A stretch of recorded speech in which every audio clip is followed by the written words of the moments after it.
Owning Regina, Audiobook Part 3. Welcome to the podcast version of the lesbian romance novel Owning Regina, which is available in print and Kindle versions on Amazon.com.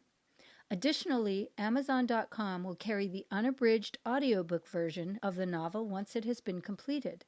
If you are new to this podcast, please start with Episode 1 so that you can enjoy the complete progression of the story.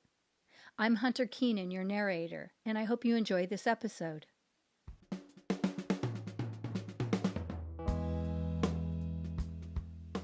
Owning Regina, Diary of My Unexpected Passion for Another Woman, by Lorelei Elstrom. This diary has been fictionalized in order to protect the privacy of certain individuals. Though it may bear striking similarities to real-life situations, people, and relationships, any such depictions are purely coincidental.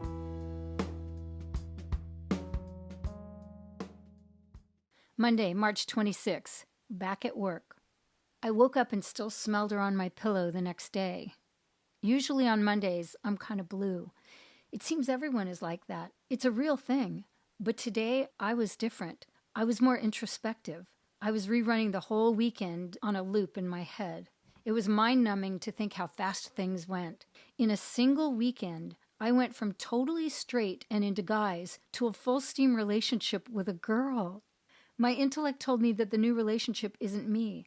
I've never been interested in women, ever. It must have been some emotionally drunken rebound from boyfriend X. It was some kind of exploration or whatever. Everyone I've known my whole life has heard me go on and on about boys and sex with boys. I like boys. I've always liked boys. That was my intellect. But my heart tells me something opposite. My heart tells me that Regina is it. Look no further. It's a mind and heart tug-of-war. It's the little angel and devil on my shoulders trying to pull me to their side. It's really confusing. Regina at dinner last night told me pretty much the same thing about herself. She would have never considered anything remotely close to what is going on with us. She said I was special somehow and drew her into my own personal gravity field. But to fight with the devil for a second, there could also be a strong case that I've always been kinky my whole life and was sexually oriented toward dark sex. And dark sex doesn't necessarily have to adhere to any one gender. So in that sense, being with Regina is not about changing my orientation. I've always oriented toward kink. I've always wanted and needed that. So I'm still the same person and fulfilling my same sexual fantasies. I wondered if Regina was having any sort of buyer's remorse. Was this just a wild little tryst for her? Was it just something new and exciting to shake the stress and doldrums of single mommyhood and thankless work as a teacher? Was she seriously kinky? Are we really a fit? Maybe she just let her guard down for a moment. After reality sets in, maybe she'll think I'm too dark. Maybe she'll burn out on being my toy. On the other hand, I've read a fair amount about S&M relationships. Some go on for a lifetime. Some people find joy in kink forever. I'm not saying this is true S&M. That whole scene has always seemed cliché to me. I've been to a few dungeon dance clubs with Victoria. We went there for kicks to check it out. It always felt false to me. It felt like straight people in costumes. Well, or gay people in costumes too. It was always showy and cinematic. I didn't believe that scene. Everyone wore the cliché black leather and studs. Boring. Fake. Then some dominatrix would be whipping some fat guy on a rack in the back of the room. The crowd would watch with their martinis and act like they really understood kink. Please. It actually pissed me off. Kink isn't a costume. It's not an act. It's not flogging some stranger. That's all bullshit. I feel kink as the guiding rudder of my sexuality. It's me. It's not something you try at a club where you play with danger for show. When I had Regina chained at the neck to the post, it touched my core. It ignited real passion in me that I've been shamed into keeping at bay my whole life. So the only real question is, does Regina have the same wiring? Is it in her core? What if we start down this path and 3 months later she turns vanilla on me and is repulsed by the idea of being my object? I would feel 1 inch tall. All this doubt was swirling around in my head, so I thought I'd better check it out with her. I texted her and arranged to call on her lunch break. When the time came, I called her from my car while driving to lunch. The conversation went like this. Meg, Are you okay? I don't know. Are you? Are you feeling scared like me? Yeah, I'm kind of scared. Because you made a mistake or because you think it might end? I'm scared because I showed you my soul this weekend. I'm scared you will go away. That's the same thing I'm afraid of. Do you think this is real? Do you? I want it to be real. I want to love you. Me too. Okay, I think we're good. Okay, me too. Can you believe how blue the sky is today? What? I'm at work. Can you believe how blue the sky is today? Yes, it is, mistress.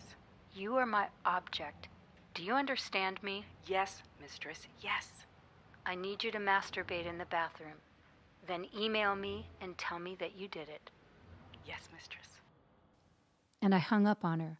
About 15 minutes later, she wrote me and said she had done it and was profusely thanking me for the command.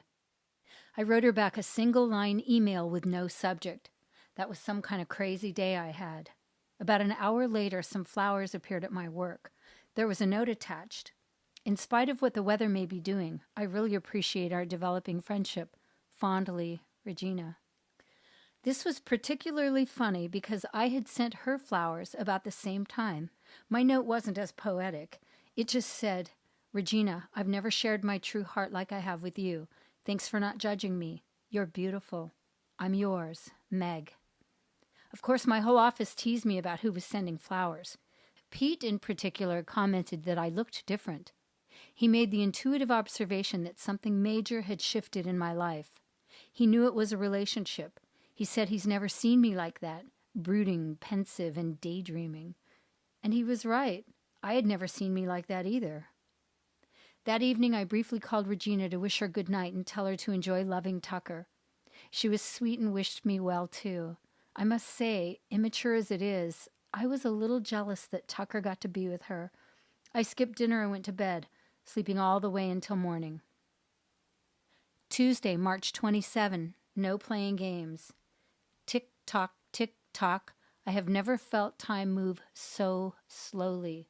I felt like I was stuck in a giant jar of molasses on a winter day. I really wanted to make it through the day without texting or calling Regina. I didn't want to seem too needy or desperate. It wasn't even lunchtime yet. I struggled to occupy myself with my job, trying everything to avoid calling. It was torture. And of course, with each minute that went by, I had this running dialogue with myself. Maybe she misses me and is struggling hard not to call me too. Maybe she was getting angry with me that I wasn't contacting her. Or maybe she was just going along in the trappings of her day and has me on the back burner of her mind. But the way we connected told me that she wasn't likely to play games. Also, from the way she was crying during our little session, for lack of a better word, I'm sure she was thinking about me, touched by the sudden and extreme emotional changes. Ding-a-ling! The caller ID on my office phone showed that Regina was calling. My emotions started racing. I quickly picked up. Hi, Regina. Hi. I'm so glad you called. I was on the fence about calling you. I didn't want to bug you or seem desperate. I had the exact same thoughts. I felt like calling, but wanted to play it cool. Regina, let's agree on one thing. Okay, what? Let's agree that we will always keep our relationship healthy by not playing any games. You mean like calculating to call or not to call? Right. We should just always operate out of honesty. If we feel like calling, we call. If we feel hurt, we say it. If we feel jealous or put off or slighted, we say it. I think that will help us stay on course with each other. Agreed. That's how I normally operate anyways. But with something as delicate and precious as what we are developing, I might have tended to cover some feelings in hopes of not pushing you away. But you're right. There's no place for that with us. The only games we can play are the games about the weather. Like right now, I don't know if you said that in hopes of getting me to talk about the sky, or if you just said it for fun. I was just joking. If I really want to talk about the sky with you, you will know it. You will see me yearn. You will be able to read me. You will see my eyes begging for your control. You will know when to talk about the sky. Great. So in the same spirit of honesty and not playing games, I will tell you that I am crazy in love with you. I know it doesn't seem possible yet, but this has never happened to me. I feel the same way. I can't wait until yoga to see you. I got an idea. I have to location scout tomorrow for a couple of hours. I was going to go in the morning, but if you like, I can go at 4 p.m. and take you and Tucker along. Really? You wouldn't mind if Tucker came? Normally, it's super bad to have kids meet all the various dates that a girl has. You're supposed to wait until something's more solid so that the child isn't jerked along with a string of new faces and drama. But this feels different. Am I high? No, it feels solid. Let's just be friends in front of Tucker. He will love you. Okay. The location scouting should be fun for him. We have to check out 6 giant stylized warehouses for a commercial shoot. They're all vacant. He can bring some rollerblades or a little bike and have a blast in the big spaces. There's also one place that's on the 6th floor. We could throw paper airplanes off the overlook. I bet they'll fly forever. It sounds like so much fun. I want to touch you. Me too, but that will have to wait. It will be more fun that way. Forbidden love. I wish I could see you right now. See you tomorrow at 4. I'll pick you up. Then there was a long pause, as neither one of us wanted the call to end. Finally, I hear a gentle kiss sound come over the phone. Then it hung up. It was only an audio kiss, but it may as well have been a full physical kiss on the lips. The way she delivered it, it was. I could feel it like she was right in front of me. I could taste it. I could feel her breath in the kiss. A while later, I went online to buy a few items for our new game. Before I knew it, I had racked up $438. But it wasn't like I did this all the time. I even refrained from paying the expedited shipping charges. When I was shopping, Regina's face and body kept popping up in my head, and I fantasized about playing our game again. This was so fun. I never got excited like this with any guys ever. Wednesday, March 28. Inside her secret world. When I woke up, I felt alive. I was so excited to be seeing Regina, but I was also really looking forward to being with Tucker. See, it wasn't just that Tucker is a cool kid, it's that Regina would be letting me into her very personal world. It was a whole other half of her life. So now, instead of sharing half of who she is, it would be sharing all of her. It was a magnificent show of trust. It was saying, hey, this Meg girl is all right, and I want to include her. I'm within the secret walls. That morning at work, I was surprisingly focused on my job. I got more done in a few hours than in most entire weeks. I had to fill up my mind so as not to drift into fantasies of Regina. Both my boss and Pete were amazed that I kept running into their offices in search of the next task. But at lunchtime, I couldn't help myself. I took time out to call Regina. Her voice sounded as comforting as a teacher's voice should. She mentioned that, unlike me, she was having a really difficult time concentrating in class. She was taking my call in the faculty kitchen. It must have been even harder when I remarked, "Can you believe how blue the sky is today?" And immediately my adorable slave came under my control and whispered into the phone to avoid office ears, "Yes, mistress?" Then, in a measured tone, I told her, "I own you." There was a slow response from Regina as she was trying to digest this before saying, "Yes, mistress." I continued with, "You are my object, my property. You will never disobey me." "Yes, mistress," she solemnly whispered. I continued, "As my property, I will take care of you and treat you with all the respect deserved of my most valued possession." There was a long pause. Then came something from her mouth that shocked me. "I love you, mistress." This was completely jarring to me. I was flustered. I loved her too, but it all seemed so scary. Was she only in love with me in the game? Was she in love with her mistress? I responded, that was some kind of crazy day I had. Then I quickly hung up. About a minute later, ring, ring, she called back. I answered as myself. Hello? Do you believe the nerve of some people? What do you mean? This really pushy person just called and rattled me, so I gave her a piece of my mind and let her know exactly what I thought. Glad you gave it back to her. People like her can really be annoying. Only if you let them. So, are we still on at 4 p.m.? Yep, I just wanted to vent a little. Thanks for sharing. It means a lot to me. See you at 4. At 4 p.m., I pulled up to Regina's house on Potrero Hill. It was classic San Francisco architecture, tall and skinny. It looked cute but simple. She hadn't done much to the outside other than keeping it clean and nice. It looked like any of those homes on the same block, except for one difference. There was a thick bougainvillea encircling her garage entrance with little fuchsia buds that would eventually explode with color. If things go well with Regina, and I still know her in June, that plant will be absolutely stunning. I want to be able to see that. When I knocked at the door, she immediately greeted me with a warm friend hug. There was a certain air of formality. Right behind Regina came Tucker. He was bright-eyed and seemed enthusiastic about my arrival. Little boys always seemed to gravitate toward me. I gave him a big hug, which was a little bigger than Regina's. I wanted him to like me. I wanted to try to win him over. I figured if I could win him over, Regina would like me even more.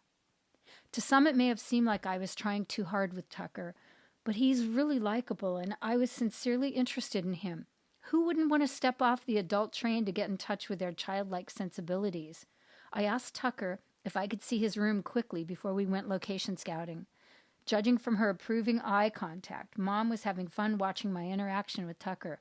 He was eager to show me his room and quickly led the way. As I stepped across the threshold into Regina's private world, I was taken by a feeling of warmth. Unlike the outside of the house, the inside was full of personality. It was charming. She clearly had fabulous taste in decor. It was cheery and homey, built on top of classic style. Stickly chairs graced the living room, and there was a Ralph Lauren rustic feeling, accented by bold-colored artwork and a sense of simple sophistication. Everything matched Regina. Poised, charming, smart, graceful, and fun. That was her. There was also a baby grand piano, which doubled as a coffee table book display. Her book collection was very visual. Fine art, architecture, a whole book of orchids, a Rolling Stone magazine book of offstage shots of the greatest musicians, and a big fat book of Helmut Newton photographs. Wow! Her dark side. My whole life, I wanted to live inside a Helmut Newton photo. I wanted to be in there so badly. Helmut Newton, for the non-aware, is the mainstream kinky black and white photographer who shot for Vogue magazine and the like. His photos always show stunning people in very staged poses that usually involve themes of S&M and bondage. Even though the photos are in black and white, his trademark is giving the skin a bronzed sheen that looks hyper-real. Every photo pulsates with sex, but it's surprisingly mainstream. I can never get enough. As I followed Tucker down the hall toward his bedroom, it was apparent that Regina worshipped him. Every square inch of the hallway was covered with Tucker's artwork from school and preschool. It is a rainbow of finger paintings, watercolors, mosaics, and paper cutouts. It was a happy hallway. We arrived in Tucker's room. It looked pretty typical with Legos, toy cars, etc. There was a fishbowl on the dresser holding a single goldfish. "That's Barkley," Tucker said. "Hi, Barkley," I said, sticking out my hand to the fishbowl as if trying to shake its hand. "Nice to meet you." Tucker and Regina chuckled. When I asked about the origin of the name, Regina replied, "He just made it up one day." Then I noticed something odd. "Where's your bed?" I wondered aloud. Tucker proudly responded, "I sleep with my mom." Regina quickly chimed in, "It's always been that way, but now that he's a bit bigger, we're going to transition to have him sleeping in here, with Barkley." Even though Tucker was 9, it didn't seem weird to me that he slept with his mom, especially when considering the effects of a divorce. They both seemed healthy and stable, so it really didn't matter where he slept. "Let's hope she doesn't snore like a hippo," I quipped. They laughed. Then Regina tried to somehow reassure me by saying, "We are bringing his bed up from the garage this week." I really wanted to see Regina's bedroom, thinking I could glean more about her life. I wanted to know everything about her, to see her naked in her body and thought. But she didn't offer to show me her room, and I didn't feel comfortable asking to see it. I knew there would be more opportunities. She had already trusted me into her life so much by letting me be with her and Tucker while location scouting. As we headed out to the car, Regina looked as adorable as ever. Some people can light up a room. She can light up a neighborhood. She was casual in her jeans and maroon puffy short-sleeve top. It had a scoop neckline and faint little butterfly printed pattern. No boots, of course. I didn't expect to see boots on her. Instead, she wore these cute espadrilles that tied around the ankle with a navy cotton strap. The overall feeling, when coupled with her personality, was cheeriness. My kinky mind especially enjoyed the tie around the ankles. It was a wink of bondage. And just so you know, I didn't dress like the Helmut Newton models. I just had on some salmon pants, a simple white blouse, a black cardigan, and some ballerina flats. We drove around location scouting in San Francisco. It was more like driving around eye flirting the whole damn time. I took any opportunity I could to make it fun for Tucker. I took a minor detour and went down the crookedest street in the world, Lombard Street, while pretending the car was out of control. He was laughing so hard. Of course, we had to make a stop by the Golden Gate Bridge to throw some paper airplanes off. It didn't go so well, though, because they blew back onto the street. So then we decided to spit over the railing and track how far we could watch it. We'll have to try again one day with paper planes when there is no wind. Even inside the various warehouse locations, we had so much fun. There was a giant utility cart in one of them, and we got it rolling really fast and jumped on. We were zipping along pretty good and laughing our heads off when the security guard busted us. True, it wasn't very professional of me to represent our company like that, but I figured they would never know. I can't imagine an afternoon where Tucker could have had more fun. Regina was really enjoying herself, too. I could tell she liked the way I worked hard to make it fun for Tucker. One time, when Tucker went into the bathroom, we waited outside the door in this enormous space. The sun was low, and shafts of light poured through the upper vent windows onto the floor next to us. I asked Regina to move over a bit and stand in the light so I could take her photo. She looked like she was in a Caravaggio painting. I snapped the photo. It was my first picture of her. I had captured an angel. Then we stood silently, arms folded, staring at each other. I could tell each of us wanted to talk about the blue sky, but we were not at liberty to do so because of Tucker's presence. So we just stood there, each of us daydreaming a kinky dream. If I had to guess, I would say that she was pretty turned on. I mean, physically turned on. It wasn't just her mind. I think she was physically aroused by staring at me, her mistress. I dominated her with a stern look. When Tucker finally emerged from the bathroom, we were both slow to snap out of it, but we did. Tucker never had a clue that we had been undressing each other. He had no clue that I had his mom over my knee and was spanking her slowly with a hairbrush while she masturbated herself the whole time. After the scouting trip, we figured it was best to not have dinner together. It was a school night and Regina wanted to start the nighttime routine with Tucker. I completely understood, but still, I didn't want it to end. I dropped them off and went away very satisfied with life. I have never felt such a connection to a human being as I had with Regina. This was bigger than a friendship like, hey, check out that hot guy. This was about being on the same wavelength, meshing with another person. Thursday, March 29. Sharing secrets. I'm writing this at the end of a very long day of developing my passion for Regina. This morning I woke up to discover my ankles tied together with a belt. Then I got really aroused thinking about Regina. Here's what happened. Last night, Regina called me after Tucker had gone to bed. She wanted to thank me for such a lovely time. She said they both had the best time. So did I. We talked for a while about our jobs, comparing notes. We were both pretty happy at work. Regina has been teaching there a long time. To her it was a job, not a career. That's not to say she doesn't adore her students and shower them with positive energy, but if she didn't have to work there, she would be happier. For me, I guess it's more than just a job. I see my work as a stepping stone to advance and ultimately become a commercial executive producer where the real money is. Then the phone call turned deeper. How are you doing with all this? It feels really good.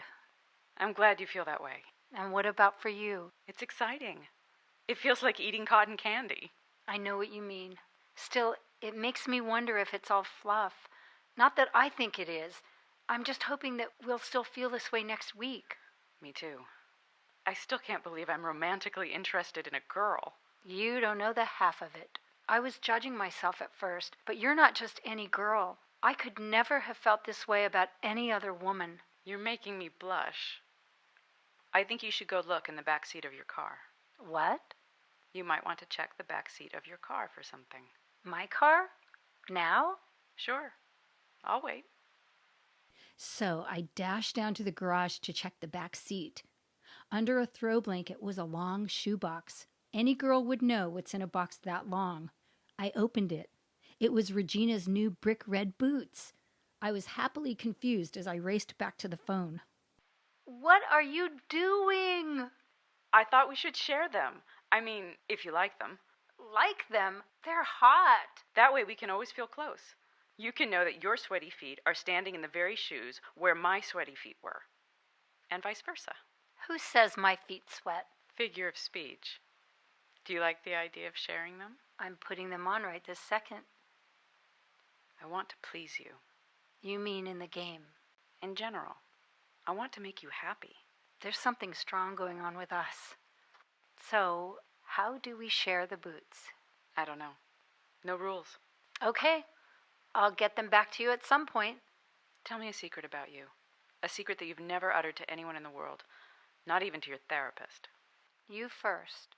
Me first? Okay. This is real trust. I'll kill you if you ever tell anyone. Scout's honor. Am I really doing this? Okay, here it goes. Ever since I was a freshman in college, I have been addicted to The Young and the Restless. I'm so embarrassed. What? Millions of people watched that. So what? Yes, but I like to think of myself as wholesome, local, and organic. A girl who shuns the nightly news in mainstream media. I watch a soap that is sponsored by the biggest, most detrimental companies of our society. And I'm supporting that by watching their stupid show. One time, one of the characters died, and I literally found myself mourning for 3 days. I was heartbroken. Nobody knows I watch it. It's oxymoronic with my lifestyle. Wow, that is shocking. You're right. Soap operas are the antithesis of the way I perceive you. I know. I know! The soap operas are misogynistic. All the characters are greedmongers. Nobody is a millionaire. They're all friggin' billionaires. They are the polar opposite of local and organic. I know! I feel stupid.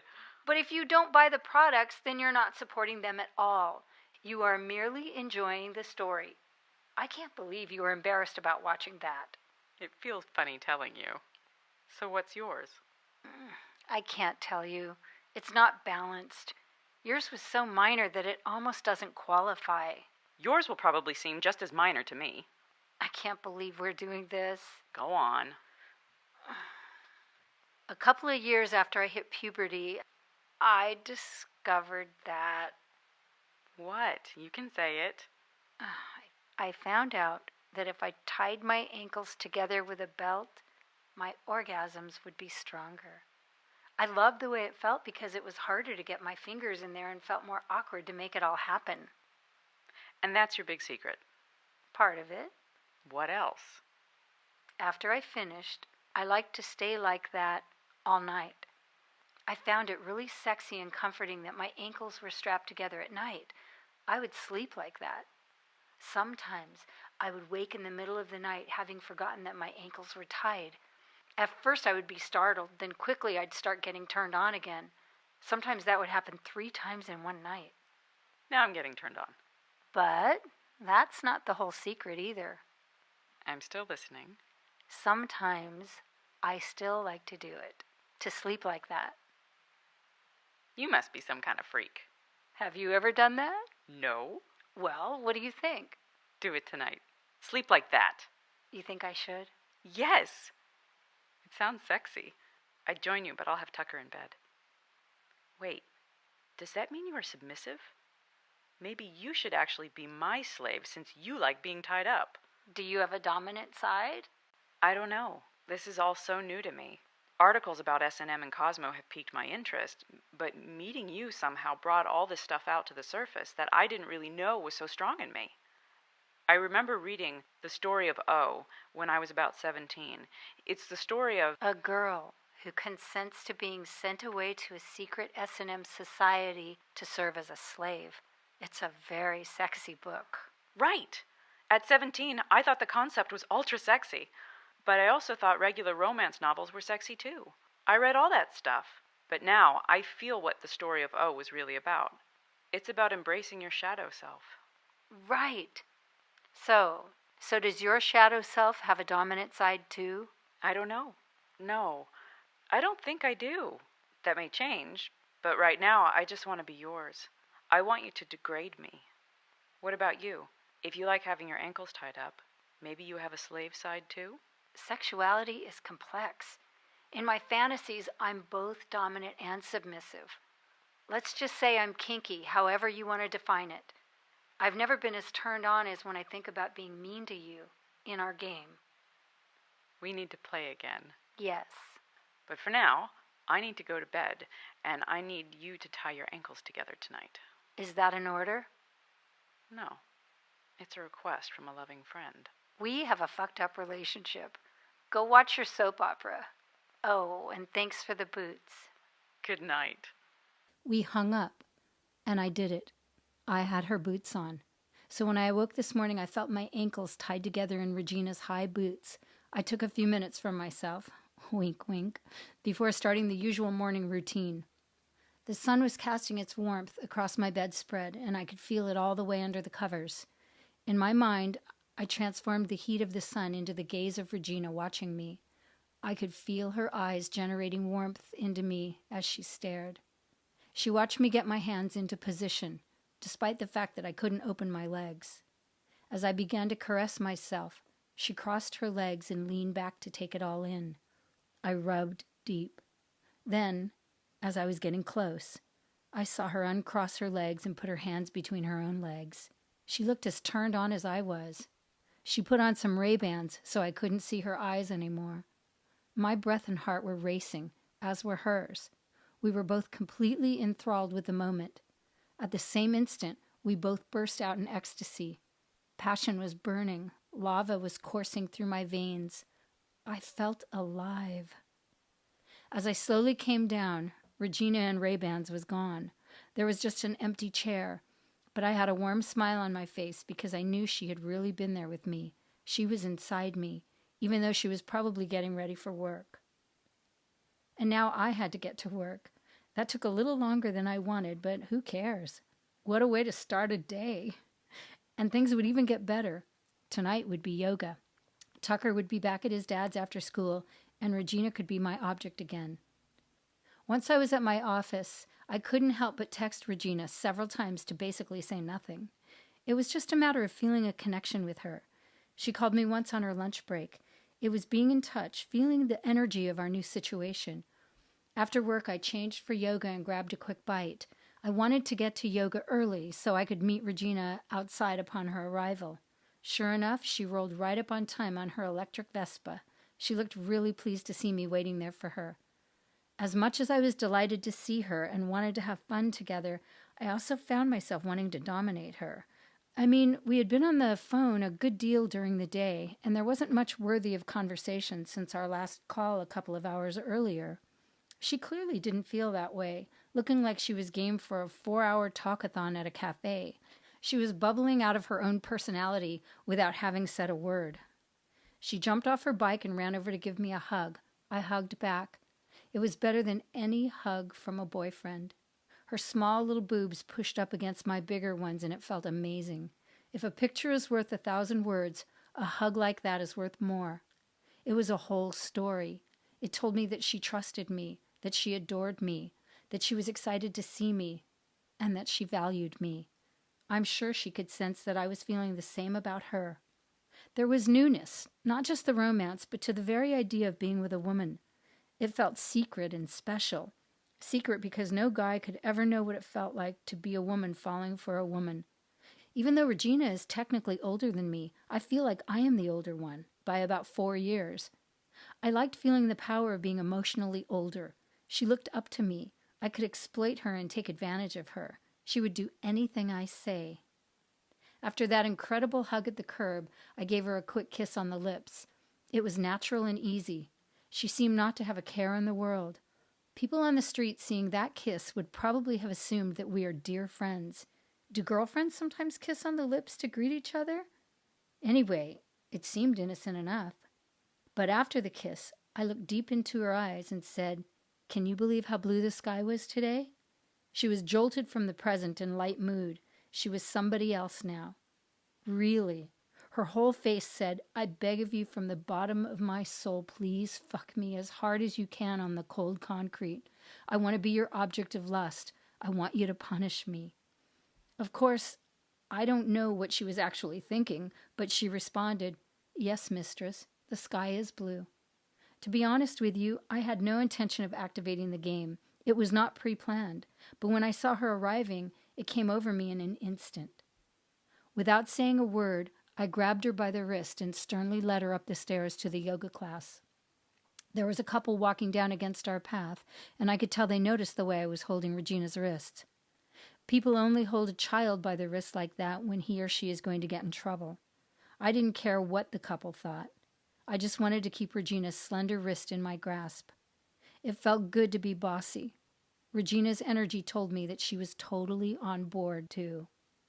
When we got to the studio, everyone was laying out their mats. I privately told Regina to put her mat front and center. Yes, mistress, she responded quietly. I placed my mat directly behind hers. Then I went right up to her ear and whispered, Do not give me eye contact. Do not say a word to me. She obediently nodded. Regina's demeanor was different than usual at the yoga class. Instead of her usual sparky self, she was solemn and reserved as she played our game. Even Carol, the yoga teacher, noticed the change. She asked, Is everything okay, Regina? You seem like something's on your mind. Regina, looking to shake the conversation, responded, I'm fine, thanks for asking. Then she turned away for another stretch. I loved that only she and I knew the secret, that she was being controlled by me. The funny thing is, because Regina wasn't in class, the whole energy of the group had changed. It took on a more serious tone than normal. It's funny how a catalyst like Regina can have a butterfly effect on the whole room. That shows you what a powerful force of light she is. It must be fun for her to turn it off for a while in our game and play someone so different. The class itself was normal.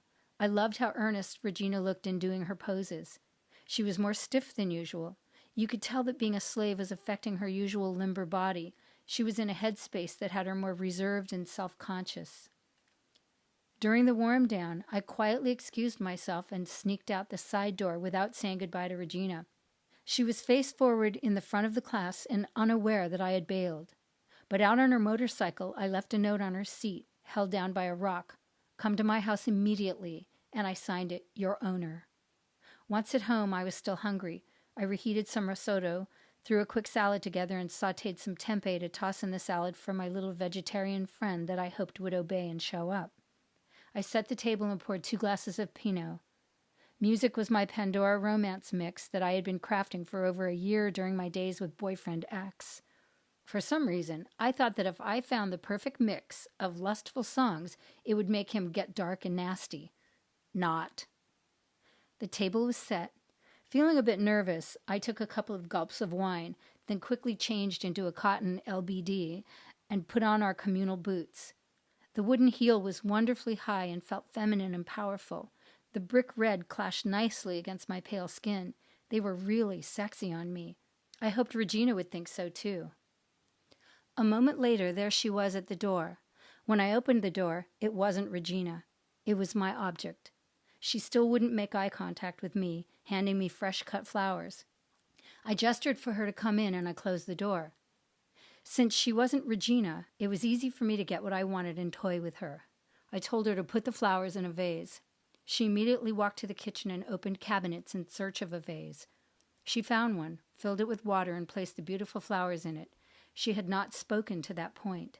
The second the flowers were on the table, I walked up to her and grabbed her face between both my hands and coldly addressed her 1 inch from her face. The conversation went like this. How dare you disobey me? She looked confused and didn't speak. What did the note say on your scooter? To come here immediately? And what did you do instead? I swear, mistress, I came here as fast as I could. Where did the flowers come from? From Betsy's flowers, mistress? So you disobeyed me, didn't you? Yes, mistress. What? Yes, mistress. I wanted to give you flowers. I gave her a little slap in the face. Her eyes darted up to me with fear and remorse. Don't you look at me. Let's get something straight. You will never disobey me again. Is that clear? Yes, mistress. I made this little dinner. I thought we could spend some time together enjoying ourselves with nice conversation, and then you come along and spoil the whole evening by disobeying me? Yes, mistress. Take off your sweatshirt. Regina took off her yoga sweatshirt to reveal her coral-colored cotton workout tank. Her arms were so slender and toned. I pointed to a cardboard box on the counter. Go open it. Yes, mistress. She opened the box and was happily surprised to see a pair of shoulder-length kid leather opera gloves. Put them on, slowly, like you mean it. Yes, mistress. She took her cue. She played up donning the gloves in a slow and steamy reverse strip tease. The leather looked sexy against her arms. I was getting turned on watching her work the gloves. While boots are my main fetish, the gamut is wide. Long leather gloves run a close second at getting me going.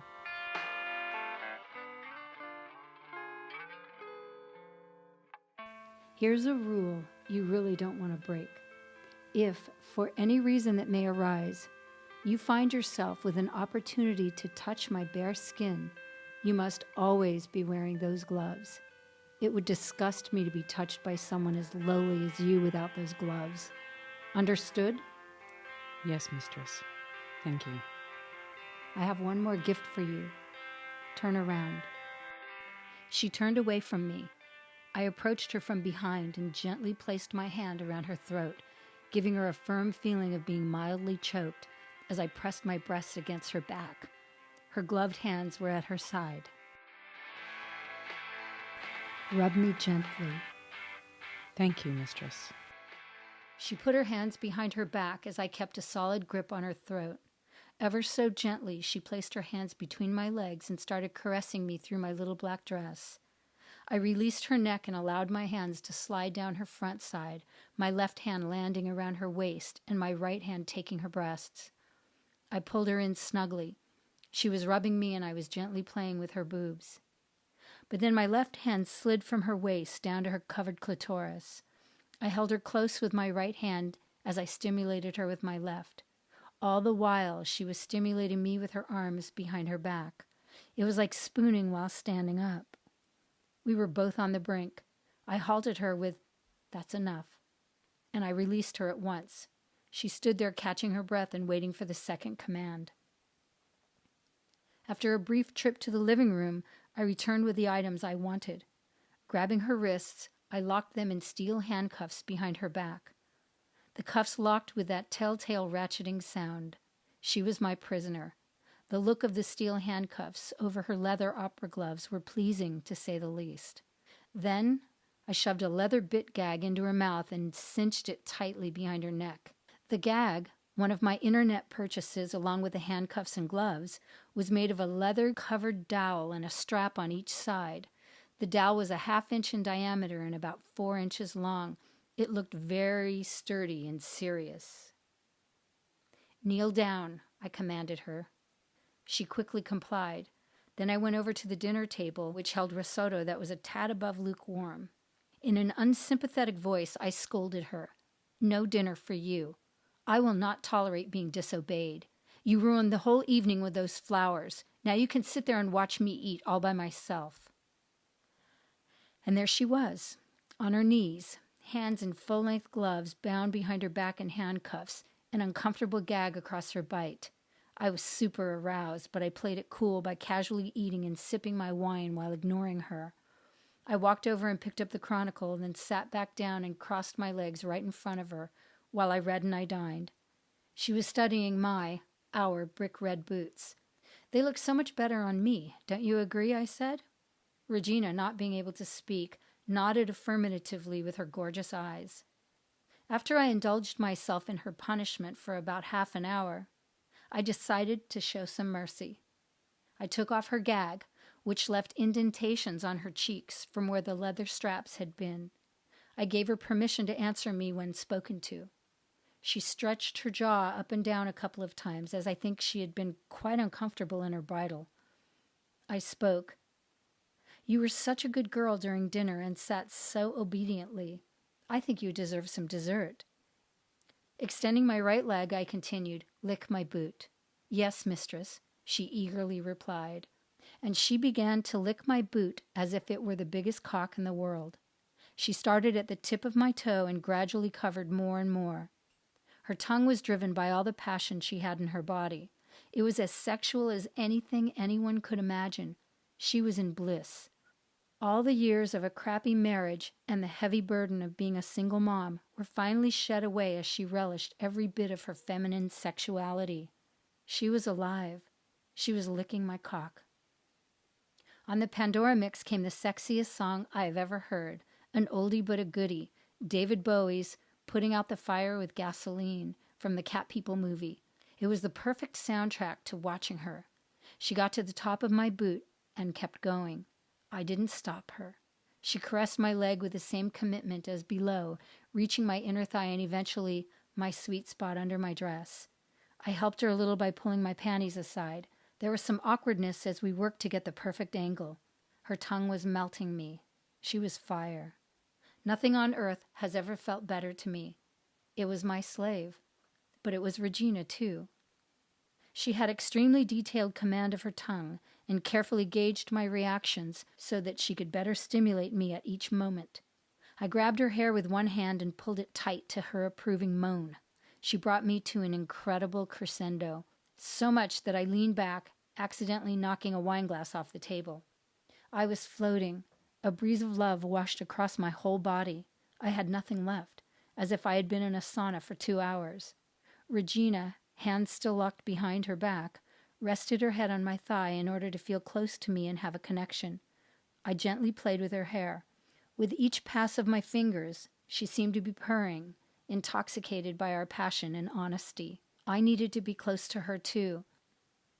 "That was some kind of crazy day," I lovingly uttered. She quickly sat upright and shocked me by forcefully blurting out, "No, mistress, it was not a crazy day. Please don't leave me, I beg of you." And real tears came over her as she started to cry. I was rattled, not expecting this in the least. I had planned on getting her off, but not until later. By her reaction, I realized that she was still in the headspace of the game and wasn't complete. Even though it was a game, it was as real as it could be. The mind is a powerful thing. I'm afraid of heights, and if anybody recounts a story of their parachute jump, my hands get sweaty and my heart races. The parachute jump is as real to me as if I was doing it right then myself. That's how the game was to Regina. She wasn't a mom. She wasn't a teacher. She wasn't happy and bright. She was Meg's object. She needed to be controlled and handled. "Fine," I blasted. "You want more? You got it." I shoved the gag back in her mouth and buckled it as tight as I could, causing a little yelp as she felt the force. Then I stood tall and pulled her upright with me. I took off her clogs, yanked off her yoga pants, removed my boots and put them on her feet instead. I zipped them up. This was all happening very fast and with a brusqueness that such an object deserves. From the closet, I grabbed the heavy steel chain I had used on her before and locked one end tightly around her neck. I grabbed the other end and led her forcibly down the stairs to the garage. I loved dragging her by the neck and with her hands locked behind her back. It felt like I was a Roman soldier dragging a slave to the Colosseum. She struggled to navigate the stairs in her high heels without the help of handrails. Anybody seeing this would have immediately assumed that it was not consensual and the poor girl was in danger. This was the game in full effect. I felt so tough in acting out with my aggression. It wasn't my own Meg self, and maybe I was a little overzealous because I was really in the mood to cuddle after my orgasm, but she screwed that up. Regina was completely in the zone. Once at the garage, I took the loose end of the chain, wrapped it several times around the top of a workbench leg so that she was secure with her cheek laying on the workbench surface. I snapped the padlock closed and she was stuck there, her head on the workbench, her hands in long opera gloves handcuffed behind her back, and a whole lot of aching need. "Is this what you're looking for? Is this doing it for you?" I called out in a dickish intonation. Struggling to understand her through the gag, I heard a mushy version of, "Yes, mistress." But I wasn't going to leave it alone. From the top of the washing machine, I snatched a couple of wooden clothespins. The real Meg had a hard time with it, but my dark side fought me to clothespin each of her nipples that were suspended downward from her position, her head chained low and ass out. The clothespins easily overpowered the thin cotton barrier of her tank top, and she gave a big wince when each clothespin was applied. At the sight of her pain, Meg came forth with the most warm and sincere loving tone. "Hey, baby, are you okay?"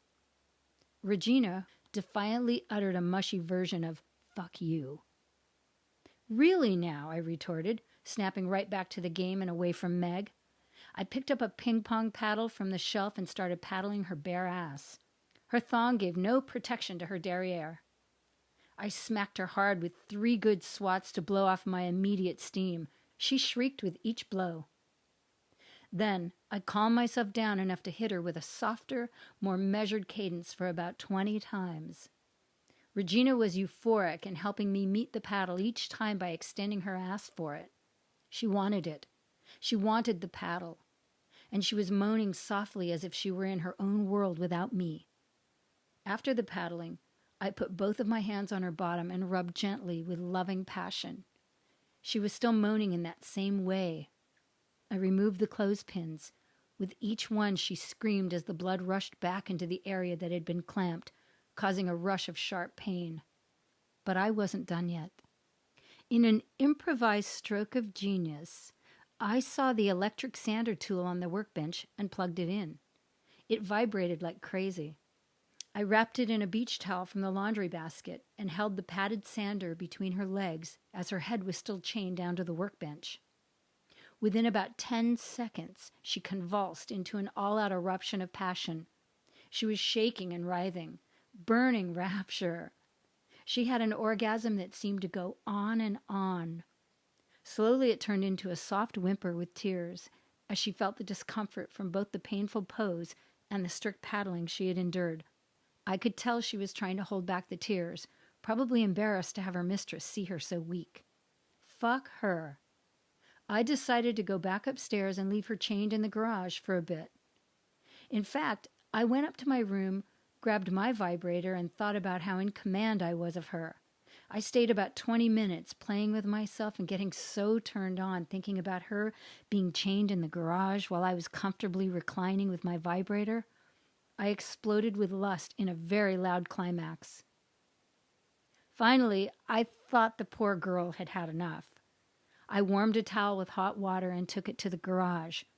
When I opened the door, she was still whimpering. I think the position was especially uncomfortable and causing her to ache. When I surprised her by putting the moist, warm towel on her red and tender bottom, she recoiled at first touch, then slowly realized she was in tender care and relaxed herself. I removed her gag. "That was some crazy day, wasn't it?" I offered. Regina softly answered, "Yes, Meg, it was quite a day." I knew I had my Regina back. I quickly unchained her and gave her the biggest hug in the history of the world. Of course, she couldn't hug back since her arms were still handcuffed and the key was up in the house. But she hugged back with all her soul, and we kissed. There were sweet and warm kisses with nothing but joy and honesty for each other. She looked like she had been through the ringer. It had been quite a day, to say the least. Back upstairs, I uncuffed her and we collapsed on the couch, arm in arm. We both felt like we had just been on a wild roller coaster and needed to be still together. I took off her boots, or maybe they were mine, and rubbed her feet for a few moments while she laid back with her eyes closed. Touching her feet was like kissing her softly. We were connecting on a deep level. When I'm 38, I hope I look half as beautiful as her. She was very relaxed, content. In hopes of making up for the mean mistress's ways, I told her, "You must be starving. I'm going to make you a real dinner now. Poor girl never got a chance to eat."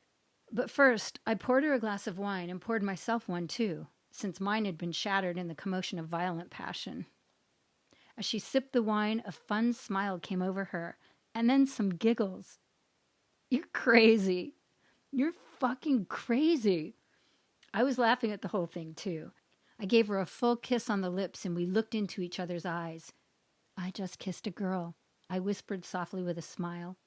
In each other's eyes, we saw an emerging friendship that had already been going on for 100 years and was now becoming visible. "I'm going to draw you a bath," I said. She looked pleased.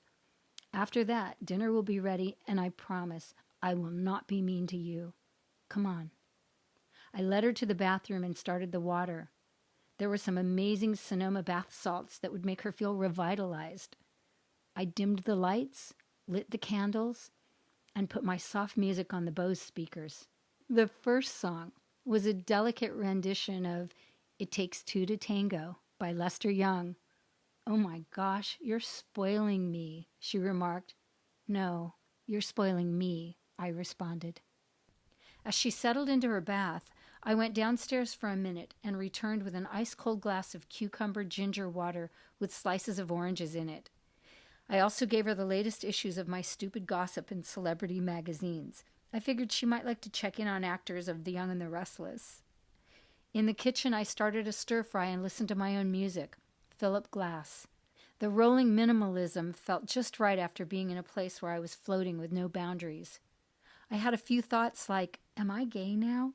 Am I still capable of being turned on by a guy? Is this some kind of over-the-top rebound or revenge sex from Boyfriend X? But as Philip Glass music started to penetrate and as I stared at the sizzling vegetables, I let all that go away. There was a beautiful woman in my bathtub with a beautiful soul. She was a woman who not only didn't judge my kinky sexuality, but also reveled in it. And before I knew it, the doubting self was washed away, leaving only the purity of Regina as a person.